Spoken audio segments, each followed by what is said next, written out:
Welcome to The Creative Endeavour. My name's Andrew, and if you're new here and you've not seen The Creative Endeavour before, this is the podcast bringing you inspiring stories from creative professionals from around the world. And in this episode, I'm talking to Vince Kamp, who is an extraordinary artist and somebody that I find really inspiring. Now, I've been following Vince's work for a little while, and I'm really blown away by his paintings. He's got a great style, and he does some really cool figurative work. But there's something else about Vince that I find really cool, and that is if he's got an idea or he sets his mind to something, he's one of these dudes that just executes, and he just goes for it. Let me give you an example. He had this idea of doing a series of paintings based on a scenario or a story that he was writing. So he's literally writing a script and coming up with images based around this story to make a cohesive body of work. And then somebody says to him, hey, why don't you just make this into a movie? So he totally did, and it looks awesome. I'm gonna play a little bit of the trailer here. This is The Queen of Diamonds, directed and written by Vince Kamp. Nice trick. I don't know what you're talking about. Yeah, you do.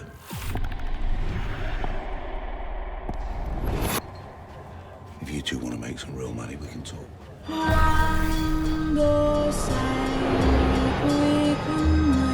You've both heard of a man called the Belgian. I don't like the sound of where this is going. One of them has a suitcase handcuffed to his wrist, and I bet you it is full of diamonds. Come on, Kitty, this is fucking ridiculous.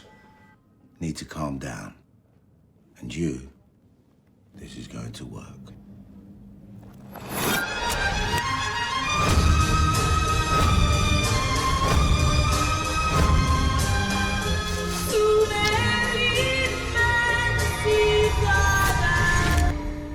You have no idea who you are dealing with.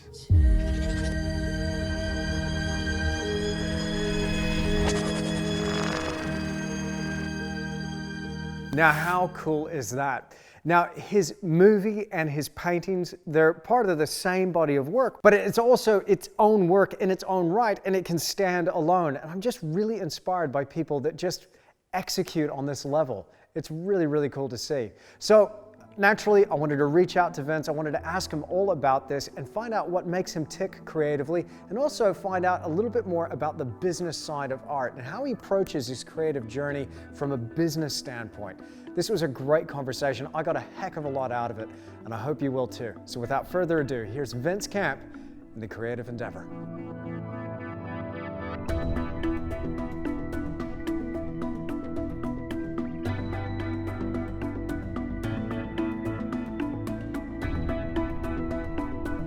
Vince Kamp, welcome to The Creative Endeavour. It is an absolute pleasure to finally meet you.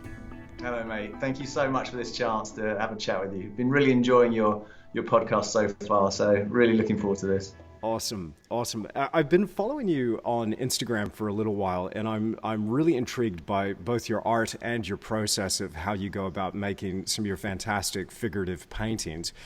Before we get into the nitty-gritty of your creative process and what you're producing now, I'd love to just hear your start to your creative journey and how this all kicked off for you and what that looked like in your formative years. Yeah, sure, absolutely.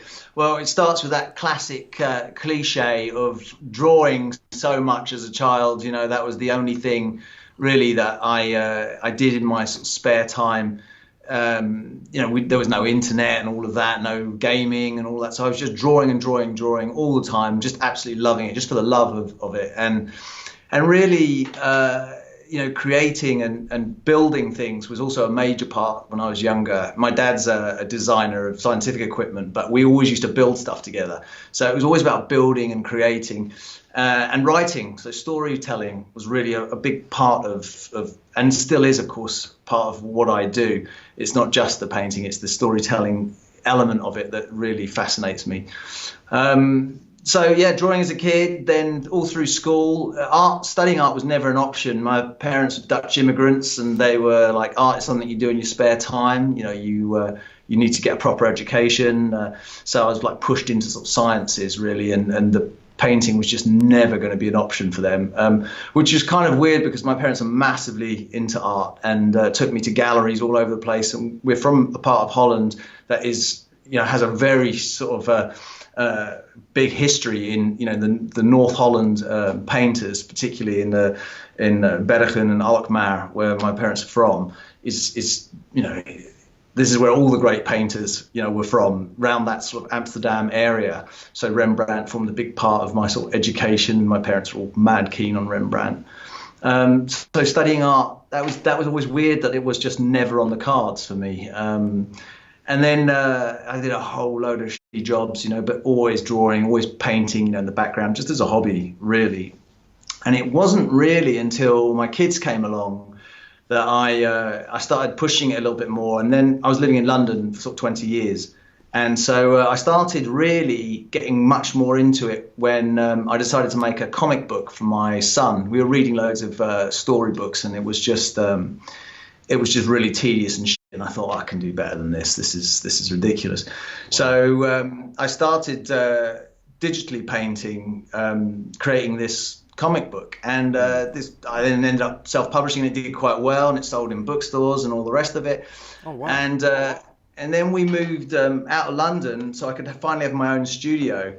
So we're about 40 minutes outside of central London now, and I've got a big studio, and I've got out my paints again and started giving it a real crack again, and just painting for local people, friends, family, portraits, this sort of thing. And it wasn't really until I had a few little shows that I organised myself. And it wasn't really until I went to study in Rome with Sean Cheetham. I did some workshops over there with him that I really thought about painting in the style that I wanted to paint, which is more the sort of Renaissance figurative style. And he sort of gave me the nod, really. He said, well, look, if you can paint like that, mate, you can go for it. And so then I ended up. Am I just ranting here, or is this all right? No, it's all right. It's all right. Keep going. Yeah, I just keep going. All right. So I was supposed to be painting these motorbikers, and I went to this show in Tobacco Dock in London. And I was supposed to go and paint these blokes on motorbikes as a little commission piece. And there were some barbers in there, and I don't know if this is the same over where you are, but there's this big movement of barbers. They've got this real look. They've got the beards, tattoos, and all the rest of it, and they've got a really strong sort of image, and it's really popular, around here. And so I saw these guys, and I haven't been to a barber for years. I've got no fucking hair, so I saw these barbers at this motorbike show, and they were cutting hair and. They had this fantastic look, and I thought there's something else going on here. These guys had narrative just in the way they looked and what they were up to, and I thought there's something else going on. They're not just cutting hair, they're making deals. There's all sorts of surreptitious behavior, I'm sure, going on behind the scenes. And so these stories just started building in my head, and I thought, oh, you know what? I'm gonna go around London, and I'm gonna paint all these barbers and make a little show out of it. And so I photographed one of these guys, and I said, listen, mate, is it all right if I paint you? And he was like, yeah, absolutely. And I said, are there any more guys like you? And he was like, oh my God. And so I then literally spent the next sort of 6 months going around the country, finding all the most interesting looking guys and then painting them and creating my own show. And so I had about 20 paintings or thereabouts. And I put this show on in a really cool East London bar called Dream Bags, Jaguar Shoes. Very cool place. In fact, Tarantino had his launch party for Kill Bill there in London. So it's a really very, very sort of cool little venue. And I invited all the barbers there, and I ended up getting all these goodie bags made up by all these different people, who supply barbering products and things like that, and I had a drink sponsor, and it became a really cool event. And that attracted then Clarendon Fine Art, the gallery that represents me, and they saw this happen, and this sold out. This show, every painting was gone, and they then asked me to send a couple of paintings up to them, and I said, well, look, they're all gone. You'll have to come down here and see them while they're here. And so they sent some people, and yeah, the rest is, as they say, history. I started painting for that gallery in Mayfair, and then solo show after solo show, sold out, each one selling out, selling out. And man, I'm just literally at the moment, I'm like touching wood every second, thinking I can't believe this is still going so well for me. It's really been an absolutely crazy ride, and that was nearly 4 years ago now, I think. So that's it in a nutshell. Awesome. Wow, man. What a story. What a fantastic kind of trajectory this has taken. It's quite, if you don't mind me asking, how old are you now? 44. 44. Okay. So you said you kind of kicked things off when your son was born, with this graphic novel that you were writing. I'd love to hear more about that self-published comic book. And I'll tell you what strikes me about that story, and a lot of people sometimes, I get this sometimes, they have the feeling that if they didn't start really, really young, then it's too late if they approach it. But it sounds like you were already an adult, full functioning adult and with children yourself, and now you're making a go of it. So let's before we get into that, I'd love to hear more about the self-published comic book, what that was like, and what the book was about, and maybe where people could find it now. So that was 13 years ago. My boy Leo is, it was more like sort of, no, actually less than that. So it'd be like 10 years ago, because I think he started it when he was like 3, when we first started looking at stuff. Well, a little bit more background really is I was working for my parents at their company, which is designing scientific instruments. I was just, I went there for like 3-month stint when I was broke, and I ended up staying. And then my mum, who was running the business, my dad's the designer, unfortunately she died, and there was no one to run the business, and my dad was falling apart. So I stepped in to then run the business, not knowing anything about running a business really at all. I was just a bit of a chancer. Yeah. So I got loads of people in to help me understand, and this is relevant, don't worry, I'm getting there. But I got lots of people in to help me understand how to run a business. I got all kinds of consultants, marketing consultants, sales consultants, people to do with finance, people to do with management training, to do with all these different things to help me in all these different fields and hire the right team around me to get the right people going.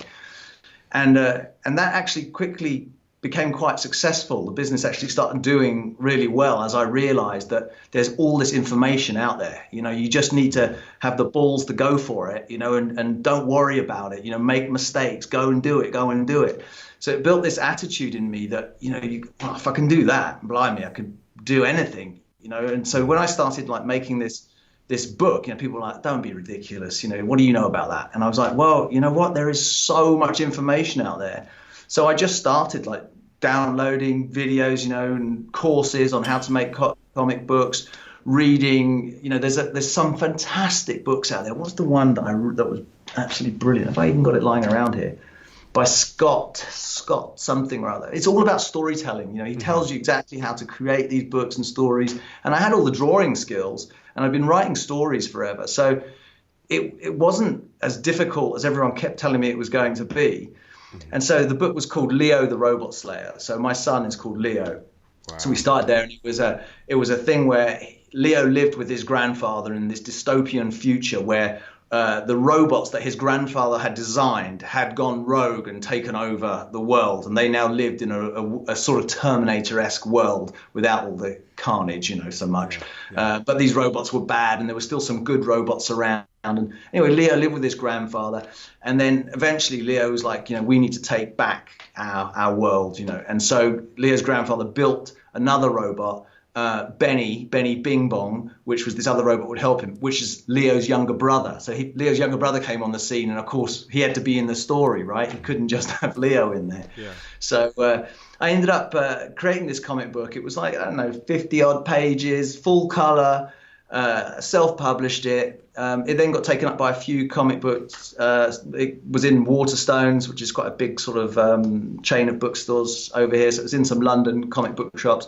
And then I had a launch party where I actually built some giant robots out of fiberglass, which I again researched online, learned how to use fiberglass, sculpted them all out of polystyrene first of all, coated them with resin, then coated them with glass fiber, painted them up. So we had like a 10-foot robot, 8-foot, and I created Benny and Leo in fiberglass as well by sculpting out of clay. So I learned how to sculpt, which I really got into sculpture as well then.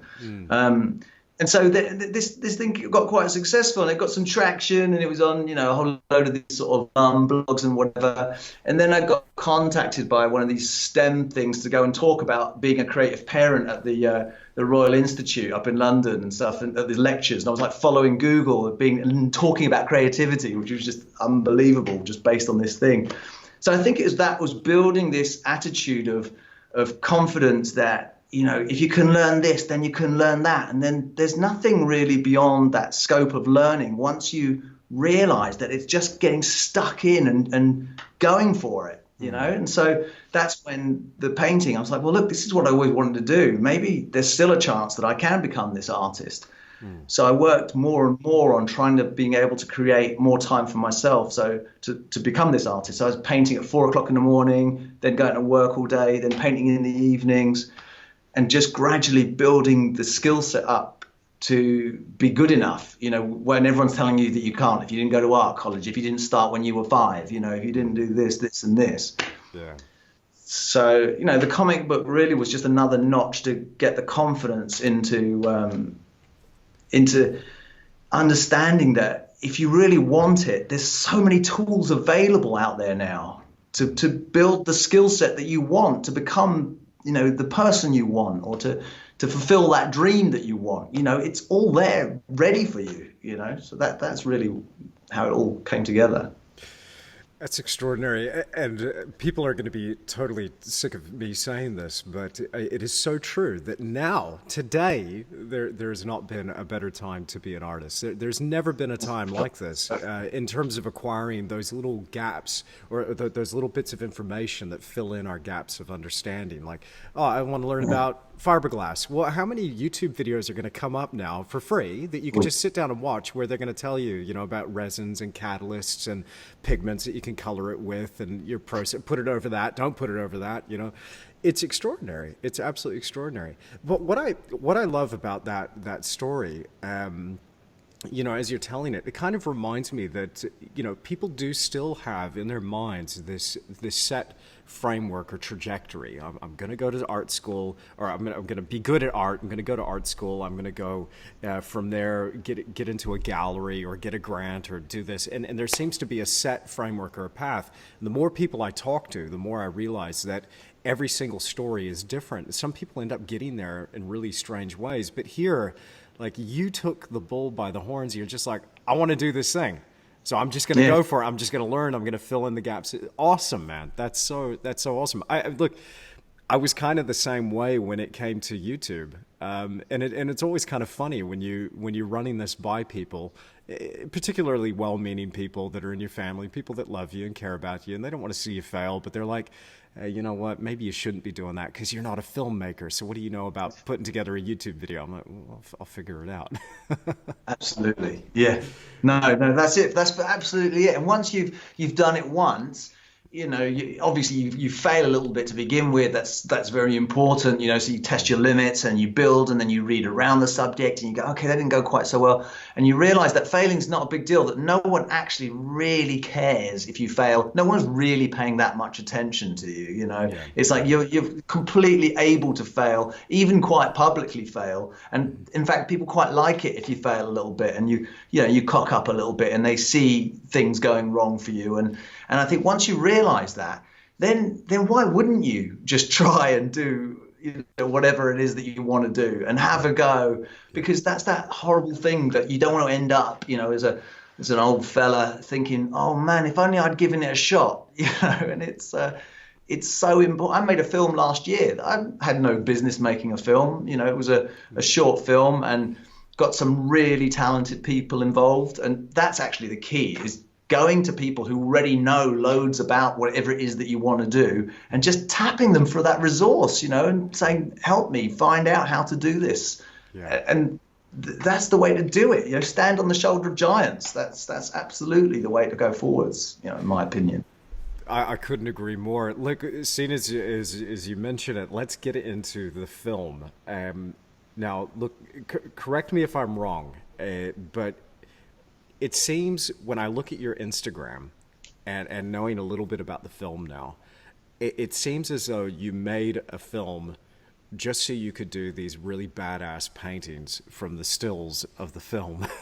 But maybe I've got that completely wrong, because I'm looking at all your work. It is fantastic. I mean, the lighting, the posing, the characters, like the narrative is coming alive just as like I'm scrolling through your feed and looking at these fabulous paintings. Tell me about this project. What gave you the idea for that? Tell me about the movie. So it's Queen of Diamonds. Is that right? That's right. Yeah. Yeah, there's a poster. All right, poster is back there. Okay. Well, you know what?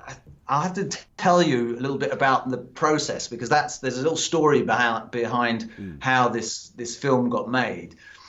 So generally for a series of every year I have a couple of shows, and I have to create a series of paintings, whether that's sort of between 15 to 20 to 30 paintings. And so the way that I found the easiest way for me to do that is to start by writing a complete story out, which I write as a screenplay, because I'm not a brilliant wordsmith, and actually I think much more in dialogue and scenes and cut tos and camera angles and so on. That seems to be the way that I see stories, appearing as more visual than text. So I write this screenplay out, and then I go around assembling cast and looking for shoot locations and things like that, and then get people in, hair, makeup, and all the rest of it, all the people that you'd normally have for a big elaborate photo shoot, and shoot all the reference and make the paintings from the reference. And we can go into more detail into that later on if you find that interesting. But the way that this film came about was that I had a show where I'd painted some jazz musicians, and we had this really great show in the gallery. And this guy who's the CEO of the Ritz Casino in London, right? The Ritz Hotel is like one of the flashiest, historic hotels, and they have this casino where only like the super minted are. It's where where Shirley Bassey would go after the James Bond shoot. It's a really flashy, decadent diamonds and crystals and gold leaf paintings, all the rest of it. Anyway, you just can't get in there, right? It's members only thing. And the guy who runs it came to my show, and everything had been sold. And he said, how do I go about getting an original? And I said, well, you can let me come and do a photo shoot at the Ritz Casino, just saying it as a laugh, And he was like, okay, let's do it then. So I was like, oh, damn, nice. Wow. So I was like, okay, I need to come up with a good story. So I came up with a little diamond heist story for the Ritz Casino. And I got a few actors for that first shoot, and I told the guy Roger, who is the manager there, I said, Roger, why don't you be in one of these paintings, because what I wanted to do, which I hadn't told him yet, was I wanted to actually have the showing of the paintings in the Ritz Casino. So he agreed. He said, oh yeah, brilliant. So I made him this character, the Belgian, who's ended up in the other film played by I'll tell you later on, but so Roger's in the paintings, I paint everyone in it, and we have this show in December in the Ritz Casino. Like, the gallery built special walls to stand inside, and with all beautiful lighting and all the rest of it. And it was just a small series of like 6 paintings, quite large, but anyway, just really good fun.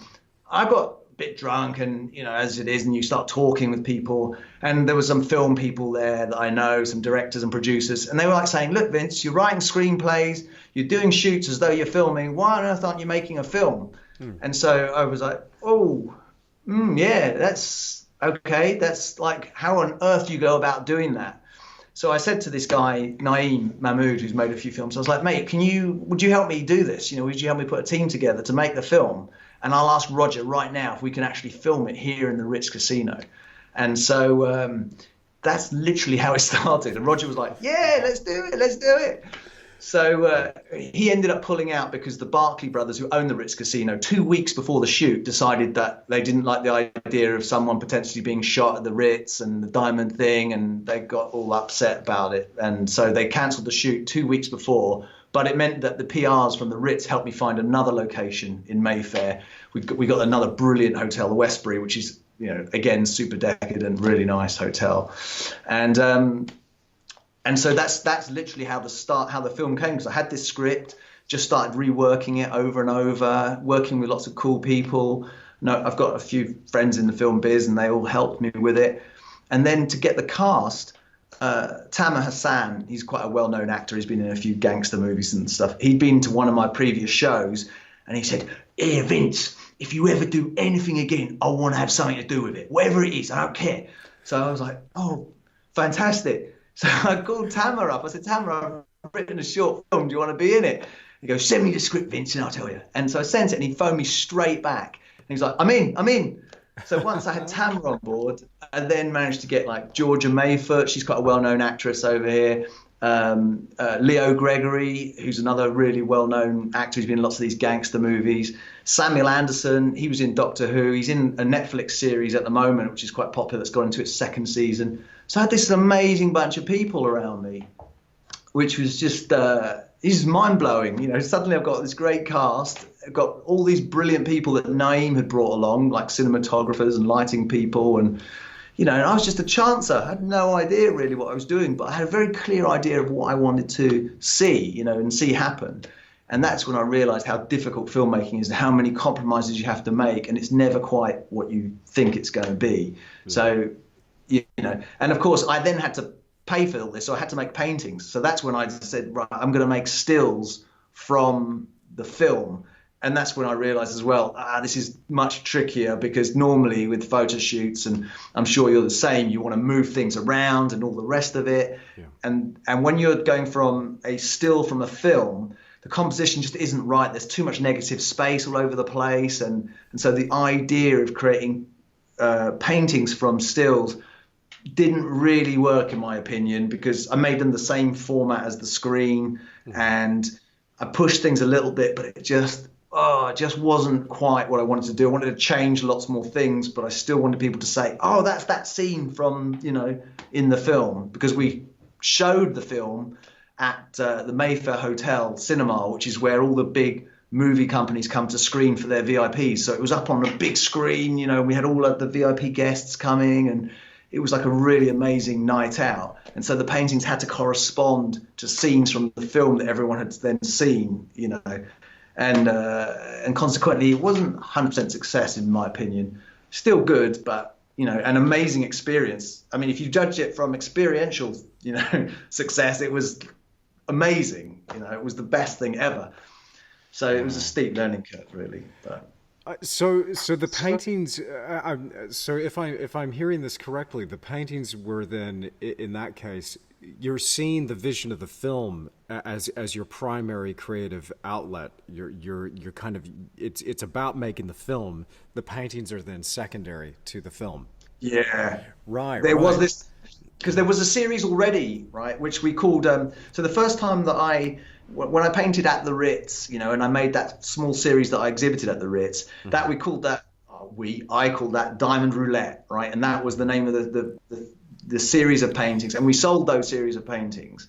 So I'd already done it, you know, in a way with different actors. Then when I went to make the film, I recast it, because we had an opportunity to use some more well-known actors, you know, and then I thought, well, look, it costs money to make a film. I'll paint off the back of that and see how that works.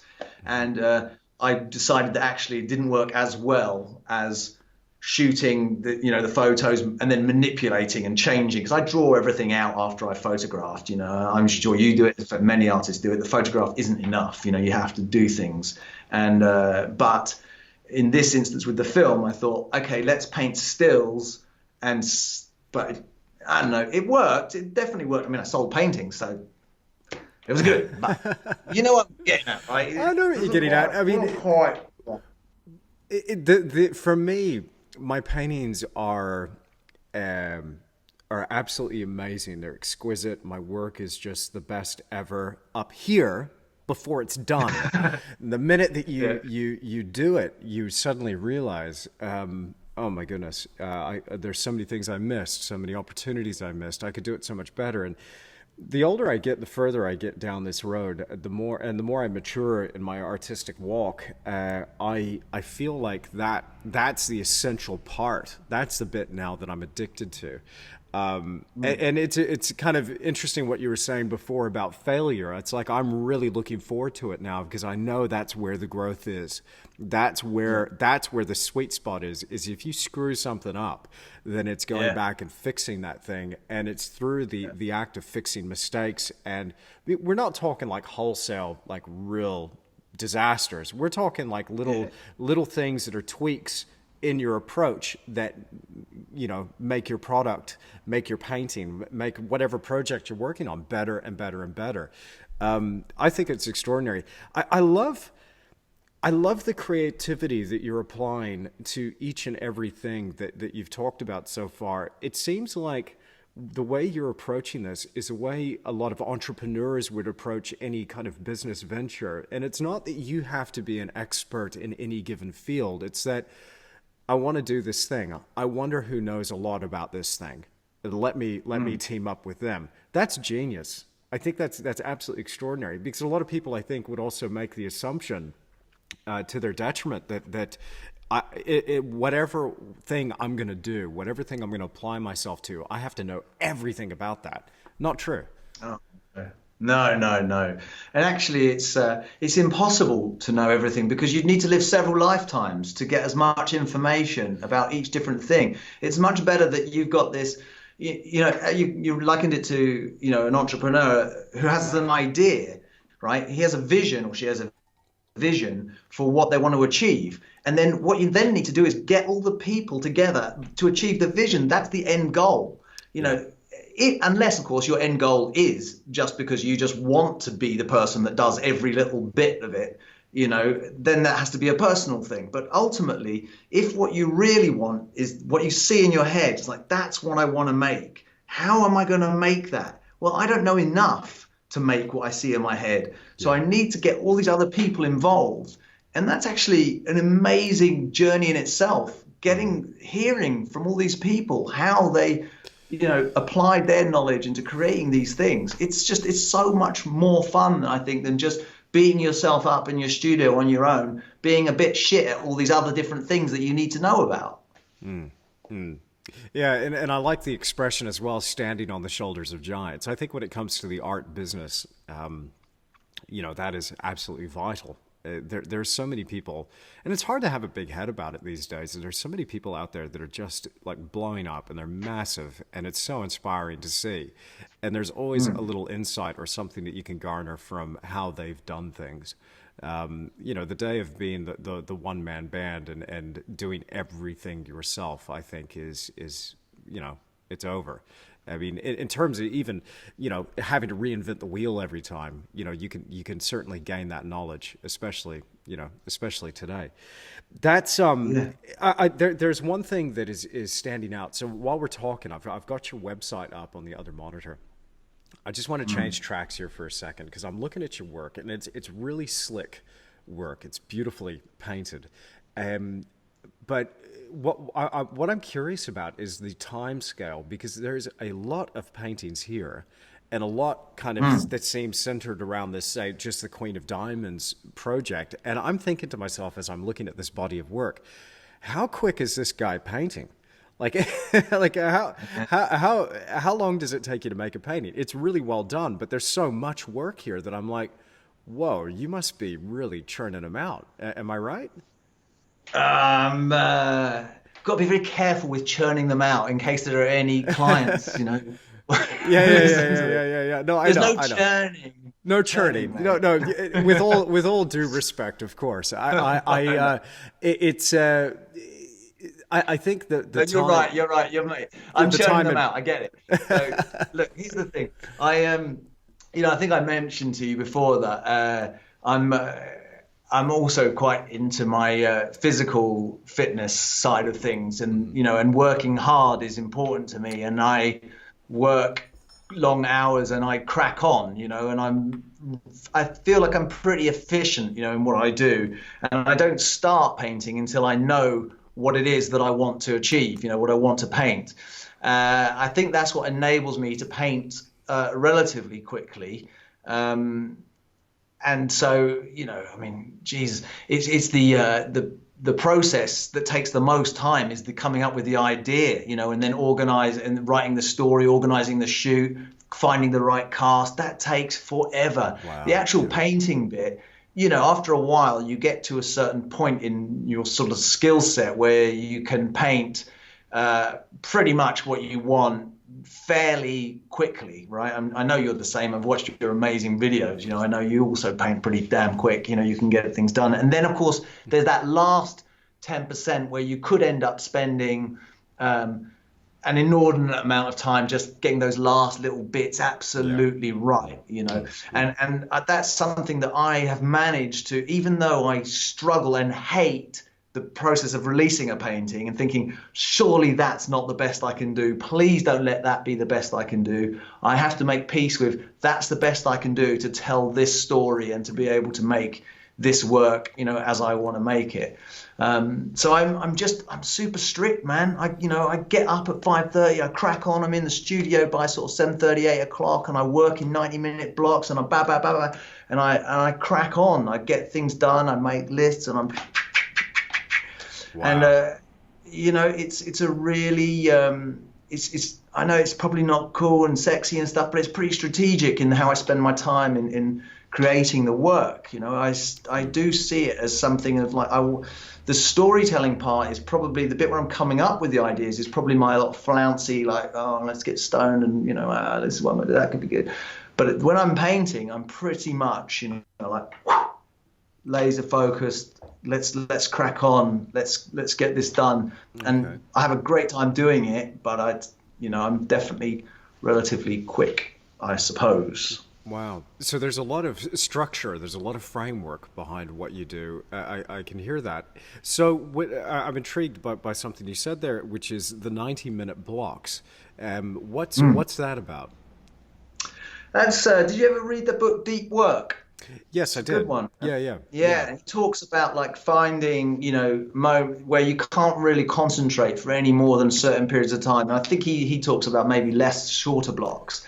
But I found, and I worked on shorter blocks, but I kept getting interrupted, and be like, no, I'm all right. And I found that 90 minutes, I can go pretty deep for 90 minutes. Then definitely after that 90 minutes, I'm like, whoa, okay, right. 10-minute break. And then I go back in again and 90 minutes. And I find that that's a really good amount of time to really do the best kind of work that I can do. And I'm enjoying myself. I'm not like stressed for 90 minutes. I'm enjoying it and I'm getting stuck in and I love what I'm doing. But I find that 90-minute blocks works really well for me. Fantastic. And I think that book, if anybody's interested in checking it out, I got the audio version through the Audible app. It's by Cal Newport, Deep Work. I highly recommend it as well. It's a really easy listen. And there's a lot of strategies like that in that book that I found that were totally applicable to what I was doing as well. I think everybody is quite individual. I think it's about finding that thing that works for you, but you seem to have found that thing that just clicks into place that allows you to produce at your best.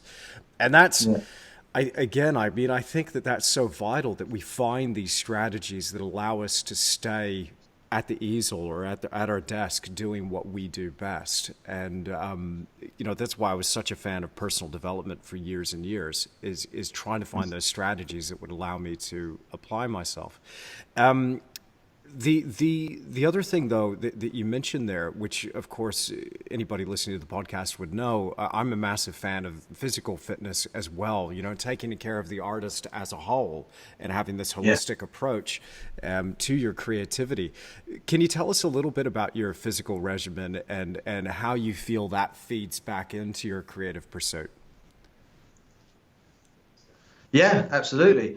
Well, I used to race triathlon for years, and I got quite into that long distance triathlon racing, Ironman racing particularly. And I found actually by lots of like testing, in the same way that I do with anything really, lots of reading scientific papers and then trying to find the most efficient way to do anything. So with my Ironman training, I did the same thing. I only did 8 hours training a week, and I got to a level where I qualified for the World Championships 3 times. I didn't go; it was too expensive. But I got really fast in a relatively short amount of time, in doing that. And I do the same with my physical training now. Because I'm painting for so many hours a day, I find that first thing in the morning, I have like a push-up routine, because it just keeps your back and shoulders nice and strong, having to stand up at the easel all day. I've got kettlebells knocking about here in the studio. And after I've done my 90-minute blocks, I always go for very short little bursts of 10 swings, then some push-ups. And I've got chin-ups here as well for like stretching my back out, chins. Then when I finish my lunchtime block, I live right on the trails here, so I go out trail running. I hit trail loop here, and I've got a Peloton bike in the studio, so I do a Peloton class sometimes in the evenings. But every single day I do some sort of aerobic exercise that I just find that I can stand and paint longer when I'm physically fit. I don't get pains in my shoulder, in my neck, in my hands, in my arms.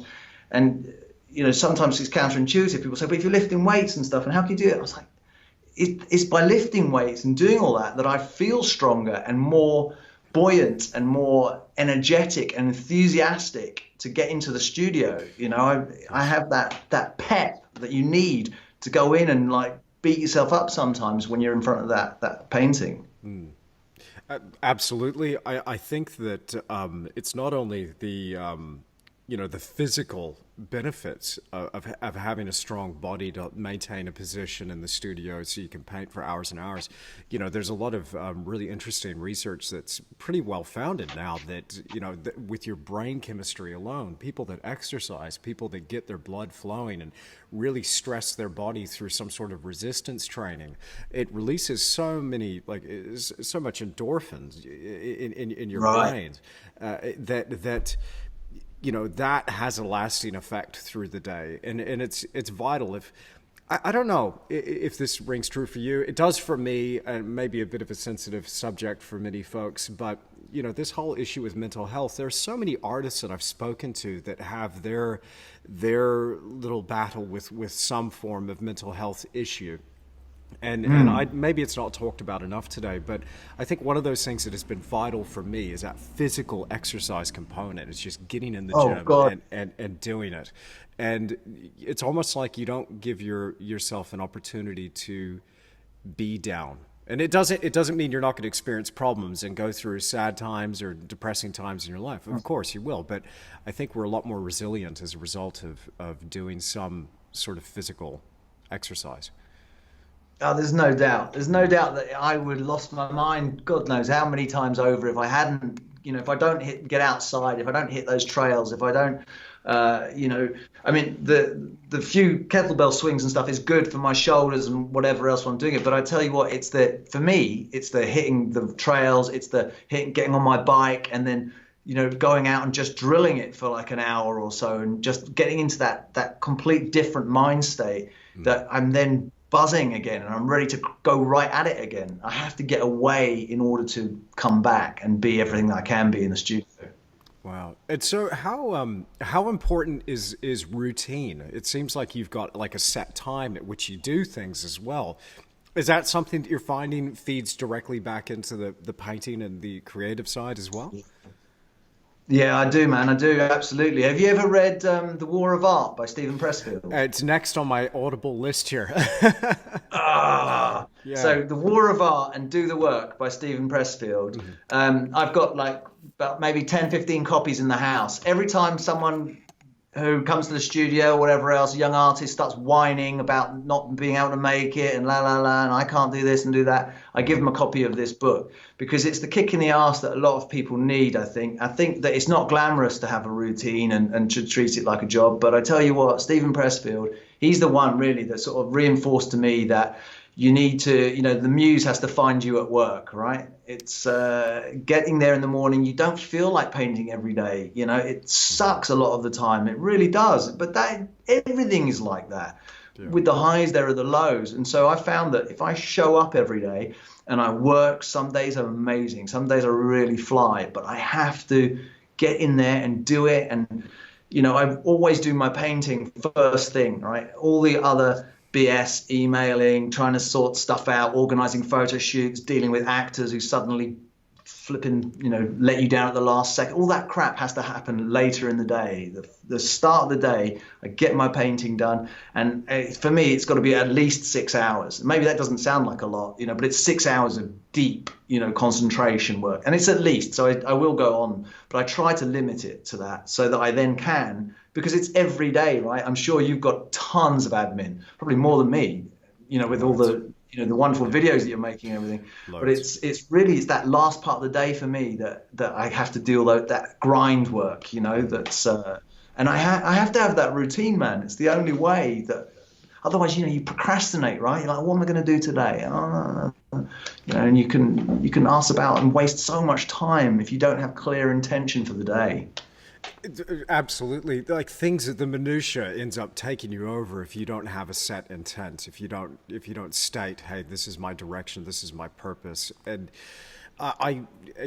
it's essential for me as well. I'm now in the process where I'm playing with different routines. I'm trying to, after going through Cal Newport's book and a few others that I've really been enjoying, I'm trying to work out what is that thing that fits my own patterns the best. It used to be waking up at 4:30 in the morning and getting sketch time and going to the gym every evening, but prioritizing as well. Like, I love what you're saying about get your painting done first. For me, there's essential daily sketching time, painting time, and then of course, yes, loads of admin. But the days where I don't have it either written down or have that pattern in place, the minutia will always end up filling bigger and bigger gaps and blocks of time. And then it ends up being 8 at night. And it's like, I didn't even paint. What happened? I was stuck on that one thing all day, or stuck on that group of tasks that wasn't really even related. It was like being on hold to the power company because the studio or whatever, just little things. They end up eating away at you. And I think having a clear intention is absolutely vital. No, I love it, man. I absolutely love it. So, man, lots of stuff here that I want to ask you about. Can we go back to the Queen of Diamonds, if you don't mind? I want to ask you a bit more about this. So, initially, it sounds like. I'm thinking about how you would have made this movie and pulled this off. Now, of course, he had these sellout shows. So if you don't mind me, saying, you seem to be doing really well as an artist. You're selling lots of work. You're probably making a really decent income out of that. Do you have then, in order to I'm just thinking about this film project going, man, you've got to bite off such a chunk financially to just pull that thing off. You got your director, you got all your actors, you got location. So how are you balancing between calling in all these favors and just managing that? Or is it all banking on the fact that maybe you'll sell a painting at the end of it? Yeah, you'd be surprised, actually. Yeah. It's making short films. There are so many people in London and the big cities that are so desperate to make it in the film world that loads of people want to work for little or no money. And so first of all, like, I produced, I directed, I wrote. So that already were some big things right there. Wow. Then the cinematographer, highly experienced guy, worked completely free. All the gaffers, lighting people work for free. So I then rented like the lenses, the camera, the lighting for really quite a low cost because he managed to rent it for me through the advertising company he works for. So there's little things like the Westbury Hotel gave me the shoot location free. They gave me a suite for free, then gave me like a second suite for hair and makeup and stuff for like half rent, half price. In central London, it's just mental, those sorts of costs. All the extras free. The key cast members all worked for me just doing them a painting. So, I just did them a little head study sort of painting. They were all just so excited to get that. I couldn't believe it. These top actors, that command big fees, got a painting out of it, and they were amazing. They worked long hours, really long hours, no complaints, just brilliant. And everyone involved was like that. It's the industry, the film industry is amazing. It's got to be pretty much unique for the amount of people that work for little or no money, just because they love being part of it and for the potential of something in the future, coming from it. madness. I tell See, you. again, I mean, we're talking about these mindsets and trying not to limit yourself from the outset. And that was probably an example of my limited kind of mindset, thinking about your film project, going, how on earth would you even pull that off? But here, you're creatively going around, seeing how many things you can pull together, pulling resources and networking essentially to do that. Extraordinary, man. Like that's so awesome. That's so awesome. Like. Thanks, man. There's just lots of asking. You know, you don't, if you don't ask, you don't get. You know, me getting Roger first of all from the Savoy from that's another project I'm working on with the Savoy, another cool thing. But anyway, getting Roger to let me use the Ritz for the photo shoot. It was just me asking, just a cheeky question. You know, he wanted to buy a painting. They were all sold. He was too late to the show, and he said, "How do I go about getting one?" I said, "Well, the only way, Roger, is if you let me shoot at the Ritz." And so that led to another thing and to another thing. So it wasn't like I had some grand plan of making this film. It was just little opportunities coming along, going, oh, that looks good. That looks interesting. Let me go on that. Let me go on that. Then it's a few drinks at the Ritz. And, you know, I'm standing there with a screenplay and someone's like, why aren't you making a film? I'm like, yeah, make a film. All right. Sounds cool. Let's see how we can do that, you know. Because if I went around starting to try and figure out how much it would cost, and I spoke to a film producer after I'd already started the ball rolling and I'd gone behind point of no return, she was like, and, you know, what about your budget for parking costs for like crew? And what about your lunch costs for this, that, and the other? I said, if I'd have charted all of that in an Excel spreadsheet, the project would never have got off the ground. You know, it's that right there. Yes, exactly. And that would have just killed it dead in its tracks, wouldn't it?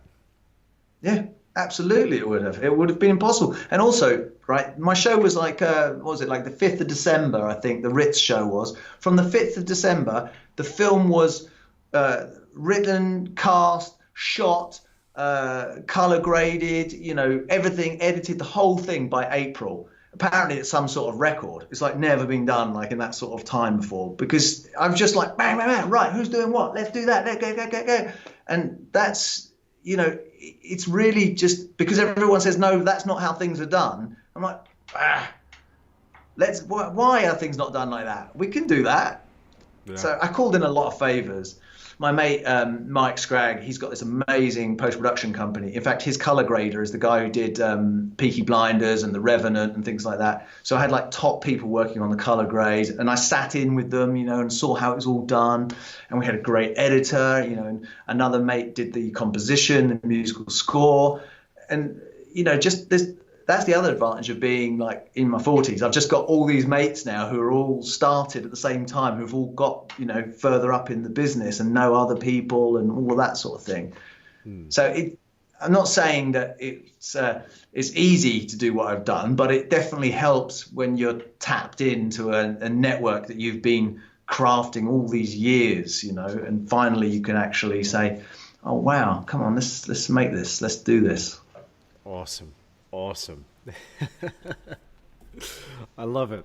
So you mentioned something about the Savoy and that being your next project. So what? Yeah, I was going to ask you what is next down the pipeline for you. What are the next big things you're working on?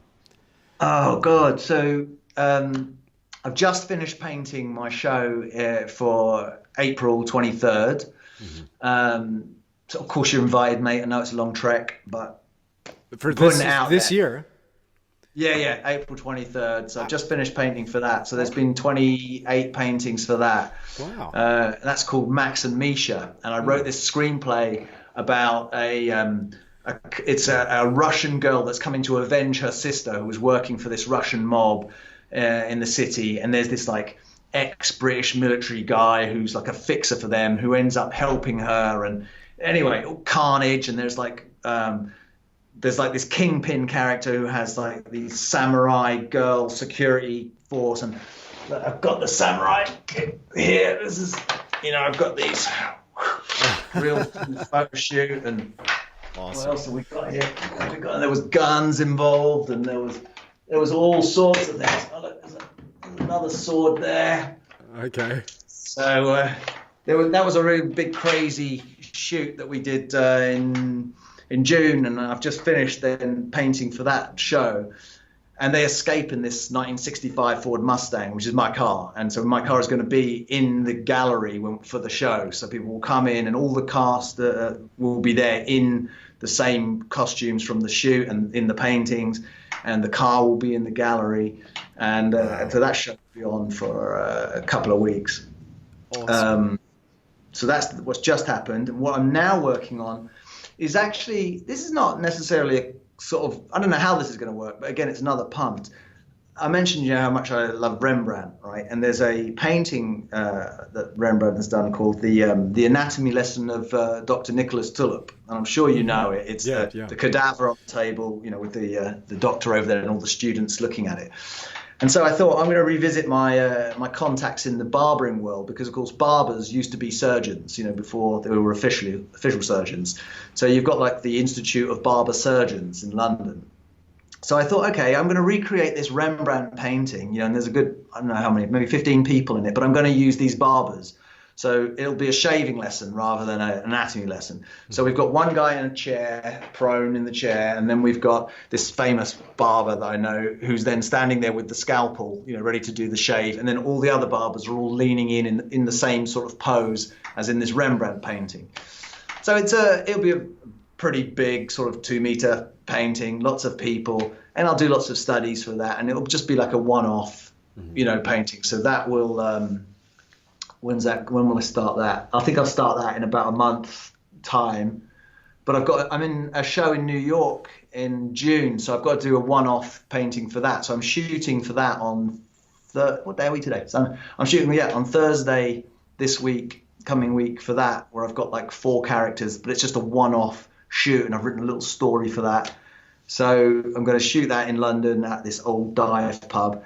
It's an amazing place, and these are really well-known actors as well, so it'll be really quite good fun. And what else? Oh, and the Savoy is towards the end of the year. Mm-hmm. I shot this amazing jazz singer called Judy Jackson. She's so cool, amazing, like kind of person that blows the roof off. Very young, I think she's like 24, wow. But she's going to be amazing. And she's the resident artist at the Savoy Hotel in London, the amazing hotel. Mm-hmm.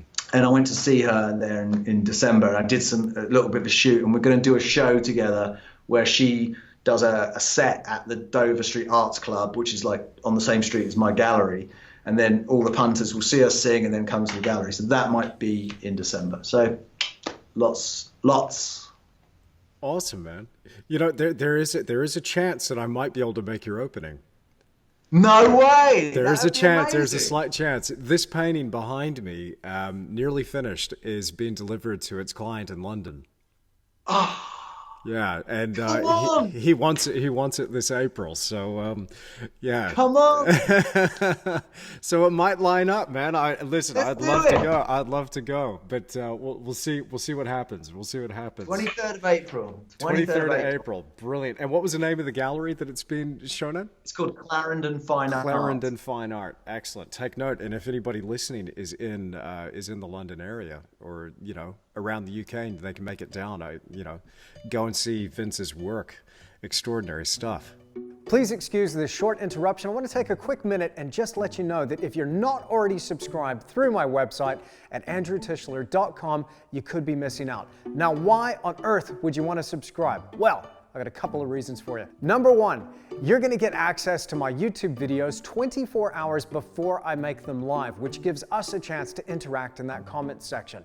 And reason number two is whenever I release a full tutorial, you're going to get a nice discount or a freebie. Now, I always look after my subscribers, and it costs you absolutely nothing to subscribe. So I've got a big tutorial about to drop. And with that, I've got the epic Milford tutorial, 8 hours of landscape painting goodness. And when my subscribers get their hands on that tutorial, they're gonna get the epic Kimberly tutorial absolutely free of charge. Now, to subscribe costs you nothing. All you gotta do is go over to my website, andrewtischler.com/subscribe, chuck in your name, your email address there, and you're good to go. So I hope to see you soon over there. Remember, subscribe through my website, not just here on YouTube, but through my website. Now, let's get back to our podcast with Vince Kamp. I've loved talking to you so far and hearing about all these different things that you're working on. It's just incredible. I do have a lot of people listening to the podcast who are just starting out, that are, regardless of whatever age they are, they want to jump into their creative journey and they want to really make a good go of it. And so it seems that you've got and had over your career so far the opportunity to interact with a lot of younger people. What is some of the advice and some pointers that you would offer to people who were just starting out on their creative journey? Well, yeah, this is the fundamental thing that I've noticed that I get asked quite a bit, is that artists get to a certain level where they think that their work is good enough. And it often is. There are loads of amazing, brilliant artists, better than me, painting beautifully the figure. They've gone and studied at the Florence Academy or whatever, and they can create stunning works of art, really beautiful. But they aren't necessarily selling, and they get frustrated. They think their work is great, and why aren't they getting however many likes, and why aren't they selling, and why are the galleries not interested?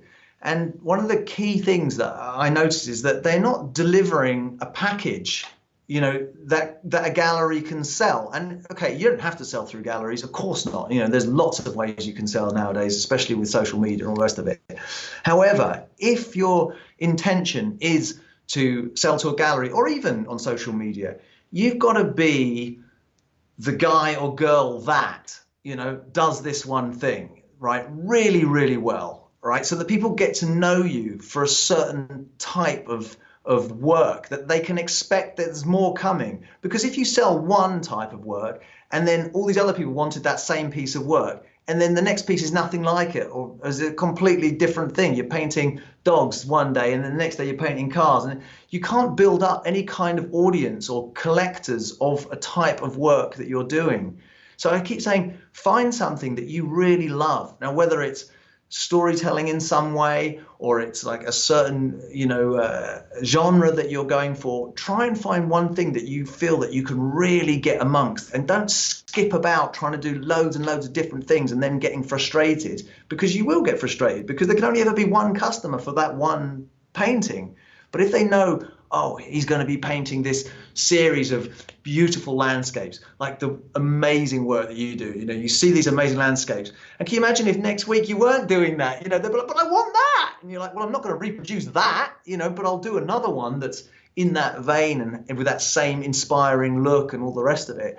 And I think that's what some people really miss out on. So that's the first thing that I say, get something that you can really get stuck into.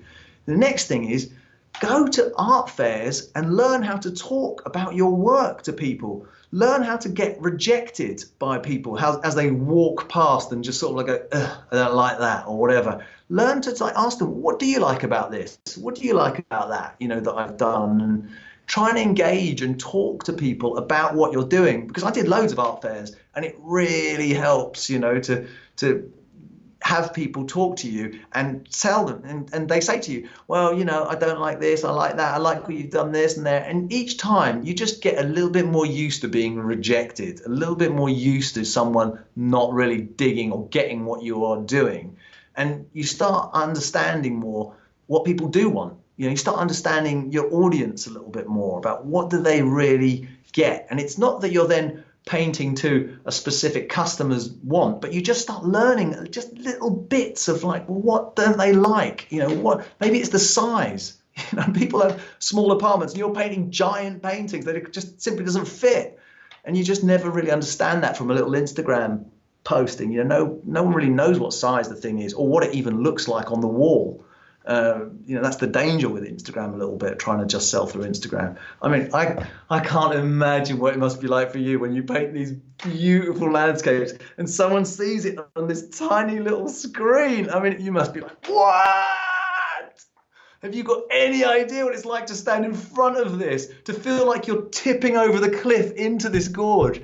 It must drive you insane. And I think that's one of the key things for people, to show your work in the real world. Get real life people to look at it and understand what it is, see the texture and the brush strokes. And then third is the routine.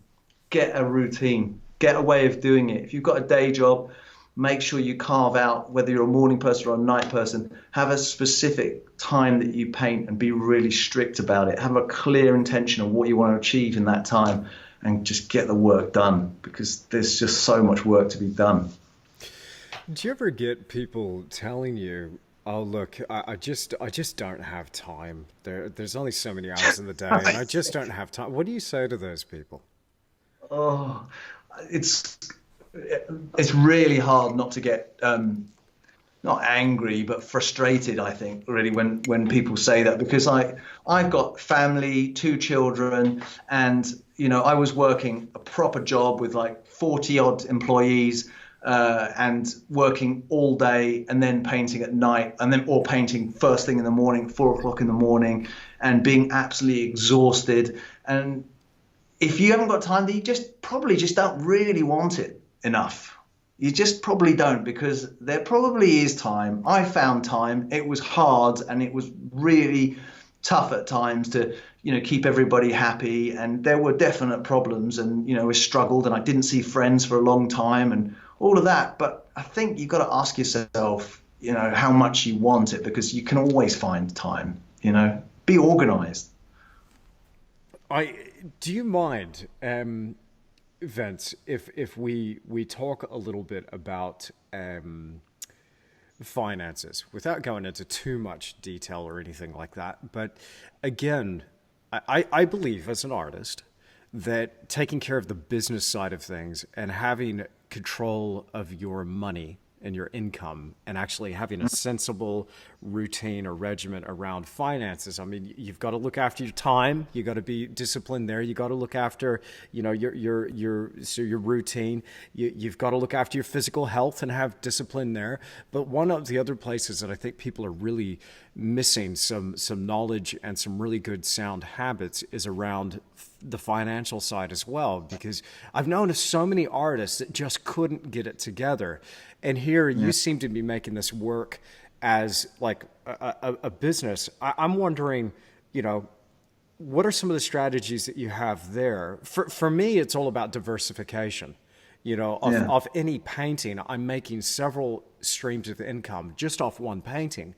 And working that out has taken a number of years. But now it's at the point where if I just had to sell paintings, I would have gone out of business back in 2015, 2016, and I wouldn't have been able to make this work. It's not to say that is the case with everybody, but what are some of the strategies that you have in place just to make sure you stay afloat, if you don't mind me asking? Yeah, well, actually, that diversification that you're talking about, I am not the complete opposite, but I do rely on the sale of paintings. I've chosen, because of the relationship I have with my gallery, it's almost like a sort of a record label sort of relationship in a way. They sell my product very effectively. They have got a huge network of galleries all around the country, and they sell limited edition prints of some of my work, as well. So the best thing that I could do, the most effective use of my time, is to produce paintings. That is something that, and that is why I try my very best to make sure that everything I'm doing is to the means of producing the painting. If there's anything that someone else could be doing, I try and outsource that work. So, for instance, I have quite expensive accountants who handle everything financial for me, so that I'm not spending time doing all my taxes, figuring all that sort of stuff out, paying my, VAT back and all those different things. I try and minimize all of those things. I found a really good company that makes my canvases, bespoke sizes, and whatever I want to use and so on. So I don't have to do any of the stretching and all that. I make sure they do all the priming for me, so that it's minimal work when they turn up at the studio. It's, maybe sanding once and one more coat of primer, and that's it. I don't have to go in deep on that sort of thing. So really for me, it's the focus is on what can I be doing for the next series of paintings? How can I organize the next show to have as big a bang as the last one, so that I can make as much as possible from that show? And, what is it going to be that enables me to sell as many paintings as possible? Trying to sort of diversify from each painting hasn't really worked for me. I haven't got a huge social media following that I can sell to, and I can't anyway. I'm contractually bound to everything has to go through the gallery, and I'm just not very good at the social media thing. I find it frustrating. I'm just, I don't want to build my success just on how many clicks I get, on a painting. Of course. So that I know that works really well for lots of people. I think that for work that is more sort of figurative and landscape, like the detail of the work, I would be surprised if you sold a massive, beautiful piece like that behind you through an Instagram thing. I would, I'd find that shocking. It's never happened. No, I can't. Yeah. Exactly. I've only had one sale that came through any means of social media. There was only ever been one. And it turned out to be a fantastic client, but it was his wife who was looking at some of my tutorials because she was interested in learning how to paint.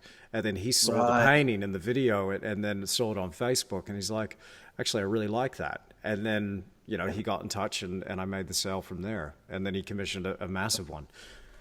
But it's only ever been one. I couldn't form a business around it. No, and I think there's a certain type of artwork that does sell well. Perhaps I don't know. I don't want to say, but there is a certain type of artwork that does sell very well through Instagram. Mine isn't like that, so that's why I have to really nurture the relationship I have with the gallery. And I treat that as my distributor. I'm the manufacturer, they're my distributor. I want to make sure that my distributor has everything that they need in order to sell my work. So I will volunteer to go and give like sales talks to gallery staff, so they'll get a bunch of the gallery people together and I'll go and talk to them about, a series of paintings that I'm making and what's the process and what goes into it all, so that they've got little bits of information to tell their customers when they come into the gallery. And I'll do anything I can. So if they've got a customer who's umming and ahhing a little bit, I'll say, hey, look, why don't you give them my number or something, and I'll talk to them, or I'll come and meet them at the gallery and we'll talk together and we'll get a coffee and I'll tell them all the stories and all that, that skill talking about work that I talked about that you learn at art fairs and what have you. You then put that into practice, talking to the customer, making them understand what it was that drove you to make that painting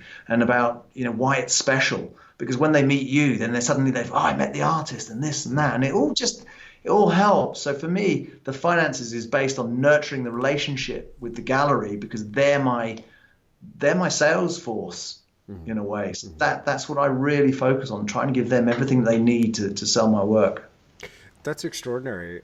You don't often hear of people or of a gallery in that circumstance, and this might be the benefit of having that contract and that really good understanding and relationship with your representative.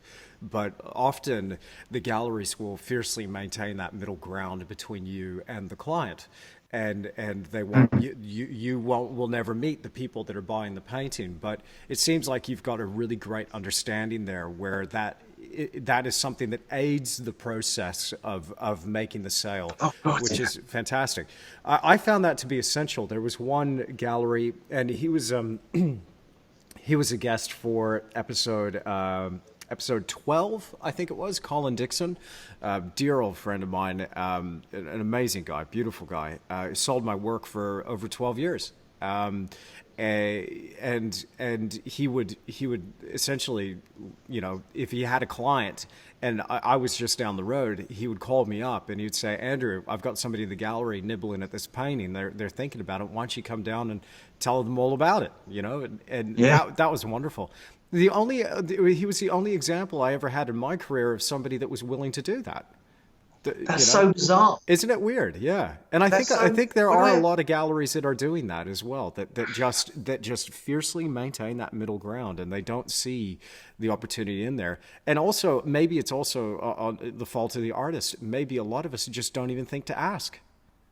Yeah, I do think that. I think a lot of artists just want to stay in their studio and they maybe don't want to get out there and be present at the show and talk to the customers, and say, because they maybe feel it's a bit cheap or something like that. I don't know about like actually selling, but that's how we make our living, selling paintings. You can't just paint. You do need to do a little bit of sales work as well. And people think it's gross or whatever to do, but it's not. It's wonderful because they're helping you do this thing that you love, these people that buy your work. Absolutely.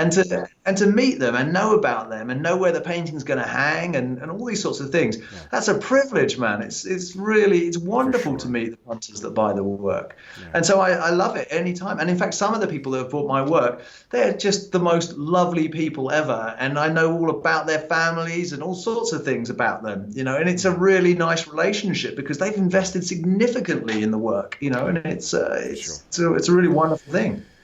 I think it's time that we do shed this idea that there's something wrong with selling. There's something wrong with being commercial if you're an artist. If you hold on to that idea that you're not a real artist if you don't sell, or if you do sell, you're not a real artist. I think it's time that we put that one to bed because it's so destructive, but also it's a myth. Where did we even get that from? This notion of the starving artist, and that somehow has more merit to it than getting out there and being commercial. To me, a lot like what you're saying, I'm so grateful for the opportunity to sell to people, and I have genuine love and affection for these people. I'm just like, wow, thank you so much. I'm so grateful that you're allowing me to continue to do what I love to do and continue to explore this thing that I feel is my God-given purpose here on this planet. This is what I'm here to do.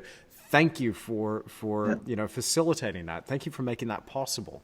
Amazing, but I think it's a trust thing, man. I think it's the gallery has to trust you to not go and try and sell behind their backs, and that's why if you have that relationship with them, then just talking to those, letting the gallery do what they do best, which is handle the sale. They do all the framing for me. They come and pick up the work from my studio. Like I know all the drivers. I know all the people who work in the galleries. It's a really good relationship that I have with them. And I'm happy to stay with them. And of course, they take a big chunk of the prize, but it's that to me, that's the price that you pay for it. It just in my situation, right? It works for me, and so that's why I'm invested fully in that relationship. And I totally get that some people don't want to have that, but I think that maybe pursuing that kind of relationship is worth thinking about. Yeah, you're absolutely right. Yeah, I the more artists that I talk to, the more I'm starting to kind of come around a little bit to this idea that maybe never say never. Maybe I will explore this for myself. I'm now self-represented totally. I do have, actually, when I say that, I do have one gallery still in Perth in Western Australia that I'm thinking about dealing with on a more kind of medium to long-term basis, and they've been able to move some work. But for the most part, like I'm talking to you now from my studio, on the other side of that wall is my gallery. Right. And so, that's been fun, kind of running my own show. But the online stuff has just kept me so busy that I haven't had much of a chance to branch out. But you're inspiring me, dude. I think. Well, that's what I was interested actually to ask you is like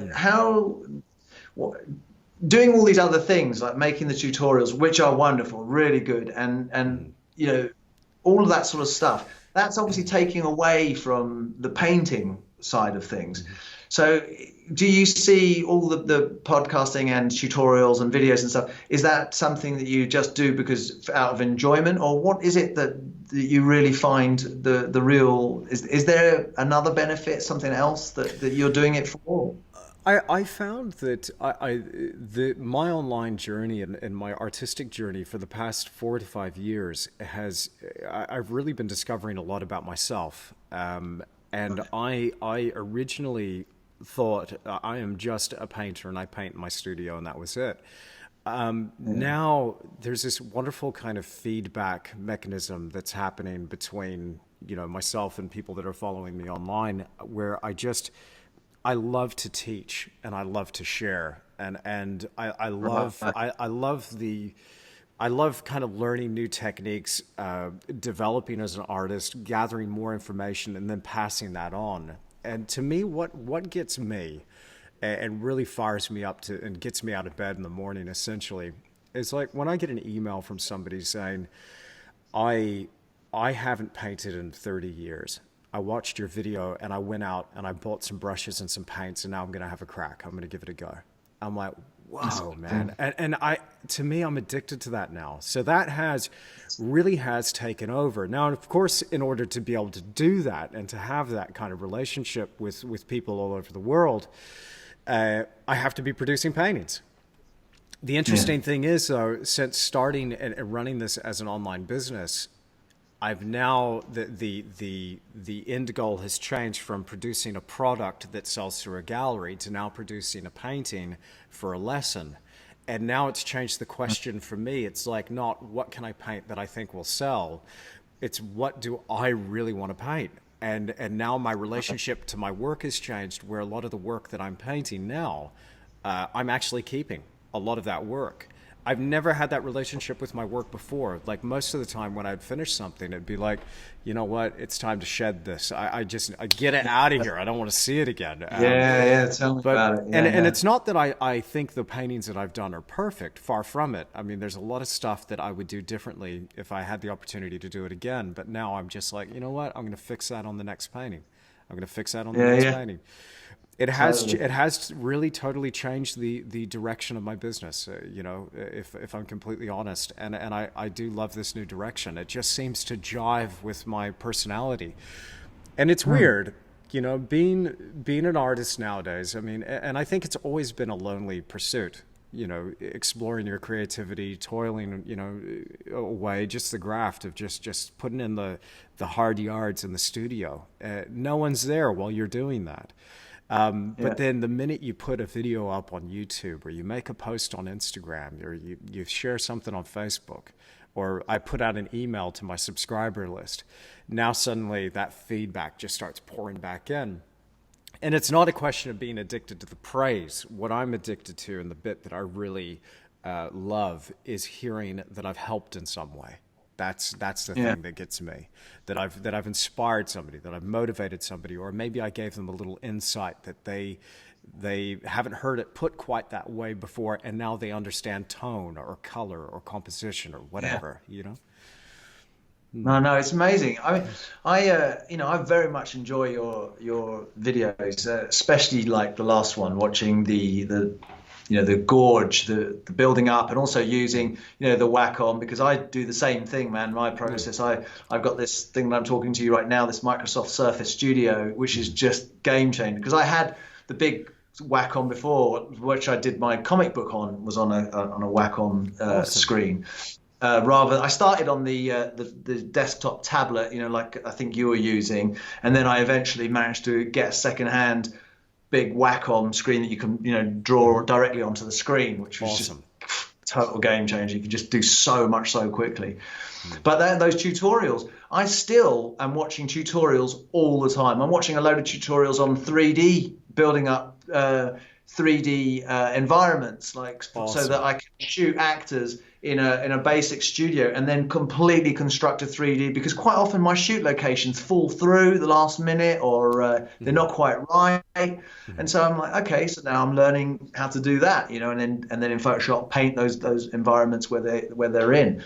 It just means I'm not as dependent. You know, I can go and shoot the location, for instance, without the actors, and then just rebuild it in 3D and then manipulate it around depending on where I want my horizons and that sort of thing. Awesome. So I'm always looking for new things as well, and these tutorials, and you know, I'll watch every now and again. I'll watch a charcoal tutorial and see if there's a different technique there, and then I'll watch a different one on someone who's painting with palette knives or whatever, and you're just like always thinking, oh, that's interesting, that's interesting, that's interesting. There's a hunger to learn, and I think that's got to be part of everyone's creative journeys, that hunger to just keep learning and improving and changing, and that's really where the pleasure comes, isn't it? You know, the learning and improving. Oh, imagine the day when you go, oh fuck me, oh sorry, excuse me, oh that painting's perfect, that would be a nightmare, wouldn't it? It's like every time you've got to be, next time I'll get it. You know? Yeah, amen, man. There's something to that. I've often thought about that. I never want that day to come where I'm like, oh, I get it now. I understand it. Yeah. I've got this painting thing whipped. That's a beautiful thing about painting. The beautiful thing about painting is that there's so much to know. And how far can you push it really? I mean, when we look at the pinnacle of what's been achieved in portraiture or landscape painting, I'm not going to say that there will never be another Rembrandt. There might be somewhere born sometime, maybe in the future, or maybe there's somebody who's just as good as Rembrandt now.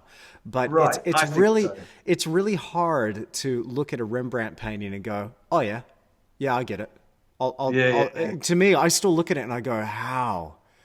Yeah, what did he do? I wish you were still alive so I could just talk to you and just ask you like hundreds of questions that are on my mind about how you achieve that translucency in your paint surface. Or, you know, you look at one of these like 19th century. Okay, I'll give you an example. I went to, when I was still living in Australia, we went up to a place called Bendigo, and there was a 19th century collection of work where it was traveling from the Royal Academy in London, and it was just going around. And this was a bunch of the old masters when they were kind of young, just starting out, and a lot of student work as well. Really interesting stuff. And there was one painting by John Singer Sargent, and I was looking at this painting. It was a Venetian interior, and I just was like, I know nothing about painting. There was one guy who was kind of sitting at a table, at a dining table, and the character in this guy's face and the kind of, you could tell almost what he was thinking. I mean, it sounds like BS, but it really, I was looking at it just going, wow. And then when I got up close to the painting, it was literally 2 or 3 marks. He just went with the brush, twist, scrape, blop, and that was it. And it's like, it's there. And I'm like, I feel like I know that guy that you just painted. I feel, and when I looked at it, I was like, I know nothing. I know absolutely nothing. So, you know, the minute I try and or start to get a little bit high and mighty, it's important to kind of humble myself and just go, smack down again. Yeah. And being on social media as well, like there are some monsters out there in today's world who are just, I mean, you mentioned Sean Cheetham. I hope to interview him in a coming podcast. And like Sean's a beast. Oh my God, Sean is like, it's nuts. He's so good. And I mean, he's making these amazing knives now. He's really got into that. And, he's got really making beautiful knives. But there's a simplicity in what he does that is not simple, is incredibly complex and incredibly nuanced and character driven. And I built his website for him actually because he's so relaxed and chilled about, you know, he's been doing it for so long. He just wasn't really worried about like publicity and all the rest of it and doing it. I think he got a little bit jaded with the whole art business in a way, because he was doing these workshops and earning really good money doing them and, you know, selling studies and selling work occasionally. But I think he just got sort of a little bit, I don't know, just jaded with the industry and just perhaps doesn't appreciate how much people want to see his bigger figurative works. I certainly do. I'm always banging on at him. When are we going to see, you know, another big series of your work? And, you know, it's people like that I think in years to come, people will look back and go, oh my God, that was a master. You know, that was someone at work that, you know, there are so many out there. And that's what, going back to seeing paintings in real life. If you see Mitch Griffith's work on Instagram, I mean, it's beautiful. I mean, it's stunning. But if you see a Mitch Griffith painting in real life, it's just, I want to be sick sometimes. When I see it, I'm just like, I am nothing. How dare I, you know, share in airspace with this guy?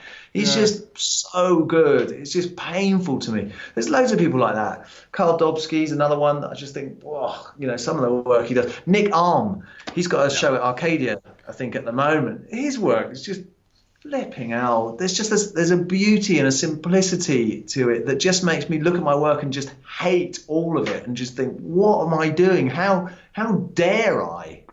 you know, and but that's good because it encourages me. It's like, okay, well, I dare. I'm going to give it a shot and I'm going to keep trying. And as long as people keep buying paintings, I'm allowed to do it, you know, and Sure. it's, yeah, man, it's social media. Oh, it just does my nothing. Absolutely drives me crazy. I can't bear it. I uninstall it on my phone, right? Because I don't want to be confronted by it during the day when I'm working, you know, to be reminded that I'm just not as good as these other people, you know.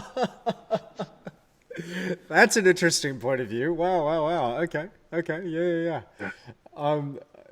Yeah, look, I can kind of sometimes buy into that mindset. To me, yeah, and I hear exactly what you're saying. I mean, it is enormously inspiring, but sometimes it does. Yeah, it does threaten your existence a little bit. Yeah, because I think that anyone successful that I admire has that imposter syndrome. You know, it has people can't quite believe that they're there. You know, you hear really successful people and they're always a little bit surprised at their success. Yeah. And I think it's because we all are like can't quite believe it. You know, that when you do something and it does work, that you're allowed to do it. You know, it's like, really? I'm allowed to, I'm having such a good time and I'm actually allowed to do this. There are better people that can do this. Why do you let me into this crowd? And I really struggled with that in the beginning when I first signed with the gallery. I really struggled with it. Now I'm like, okay, I've sold a few now. I'm allowed to at least step into the arena a little bit, you know, but I definitely don't ever feel that I'm anywhere near like my art heroes, contemporary art heroes, never mind the bloody masters, you know. Yeah. But it's something that I think it's healthy to have a massive respect for these other artists. It is. But it is important at the same time, and I'm sure you'd agree with this. You know, don't ever let that kind of feeling break you. Don't let it you know, yes, have a healthy respect and be aware of what other people are doing, but do show up. Do try. Do get in there and wrestle with these things, but you know, keep that feeling in check. You know, a massive part of it, you know, social media as well. Like it's the best thing ever. It's the worst thing ever. It's both. And I remember when I first got onto social media and just looking at the followings of some of the people just in Australia, when I first got onto Instagram and Facebook, and people that were just, you know, doing pretty well, but then you'd look at that hundreds of thousands of followers. I'm like, are you kidding? And I look at my 1,000 followers at the time or whatever it was. I'm like, oh, I'll never get there. I'll never get there. And then I suddenly got into this mindset where it's like, why are you comparing yourself to anybody else? You know, at the end of the day, art is this wonderful thing where it's not a race. It's not a competition at all. This is why I do not take part in competitions. I can't stand competitions. I love shows. I love group shows, absolutely. But it's about doing the very best that you can do on an individual level. It's like what's in you. Let's distill that. Let's get that out, and let's really talk about that and explore that, because what you're expressing is unique. I mean, look. Nick Alm's great. Mitch Griffiths is a modern master, as is Sean Cheatham. But none of these people, like, I look at what you're doing, and I'm just like, dude, like, there's some ideas and stuff that you're executing on that I've never seen in my life. And I'm just like, what a crazy, mental, awesome idea.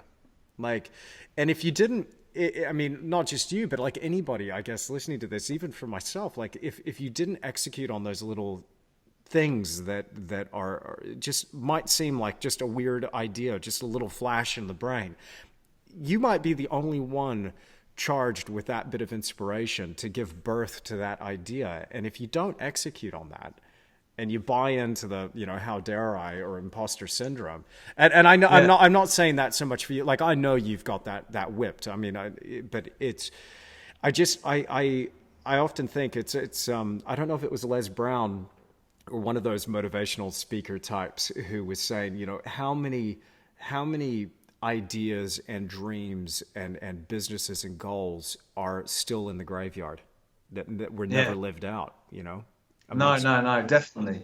No, I think you're absolutely right. You can't let it whip you. But I think that it's knowing that you're not the only one feeling like that. You know, that even the greats feel like that, feel that they are imposters, even when they're massive successes and they don't quite understand, you know, their success and that it's okay to feel like that, because everyone does. And it's only the super arrogant weirdos who, you know, you sometimes see on X Factor or one of these like talent shows where they just believe that they're amazing. You just think, really? Has nobody told you? You know, I think I've never met a successful person that I respect who doesn't, you know, worry that it's all going to come to an end, you know, any moment, but still gets up every day and does it. You know, just like you do, like I do, like so many people do. You've got to get up every day in spite of the fact that you don't believe you belong or whatever else. And it's, you know, that's the thing that's bloody hard, you know.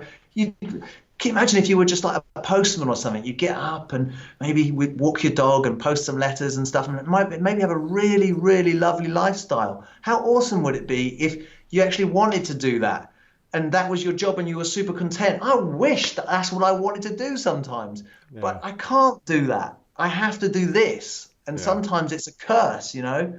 It is my blessing and my curse. It's just one of those things that you have to do it. And sometimes you curse yourself for having to be that person that wants to create and wants to build and wants to do these things, because it'd be so much simpler to be happy with no creative ambition, you know.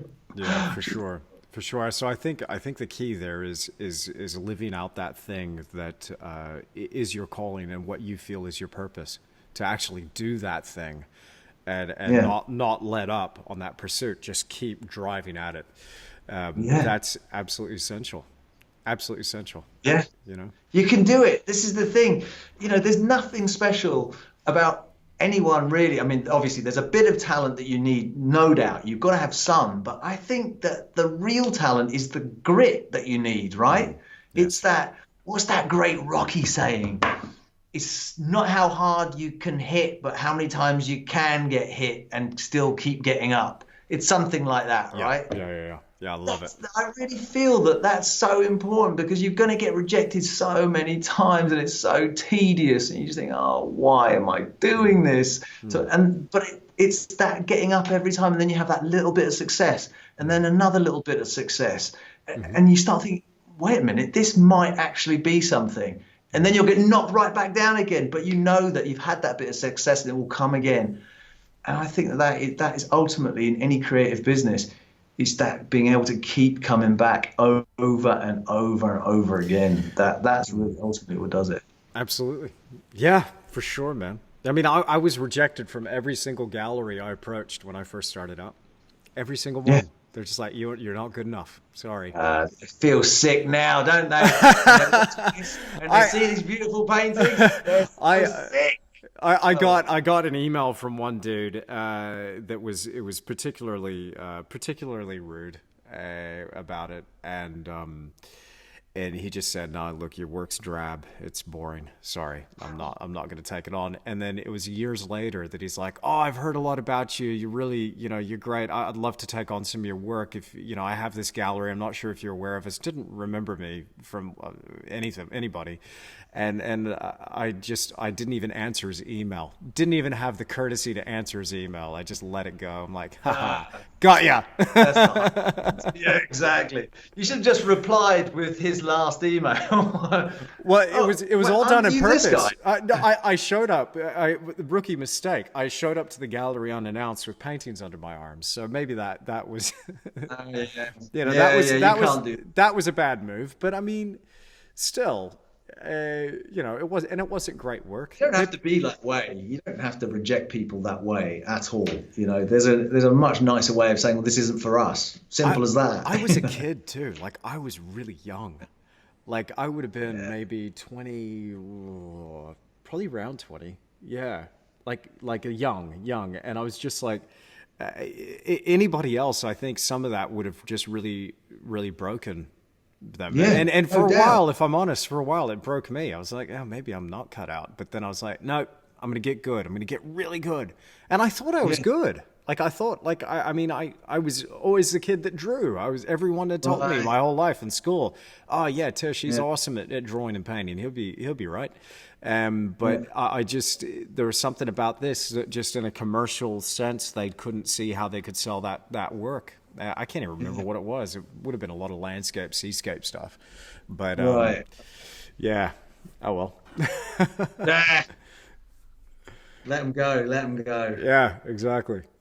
I'm kind of glad now to have this story. Yeah, exactly. Got to have a good couple of anecdotes. Absolutely. Well, Vince, this has been a real treat talking to you, hearing your story, sharing all these ideas with you, and just hearing more about what makes you tick creatively. I've had a blast. Thank you so much for being on the Creative Endeavour. Oh, mate, this has been really, really fun for me. As I said, I've been listening to your podcast and I loved your work for so long. It's been an absolute privilege to be on your show and, mate, absolutely loved it. Well, I really hope that you've enjoyed this episode of The Creative Endeavour, and a huge thank you to Vince Kamp for joining me. Now, if you want to see more of Vince's work, then you can find him on Instagram @VinceKamp and on his website, www.vincentkamp.com.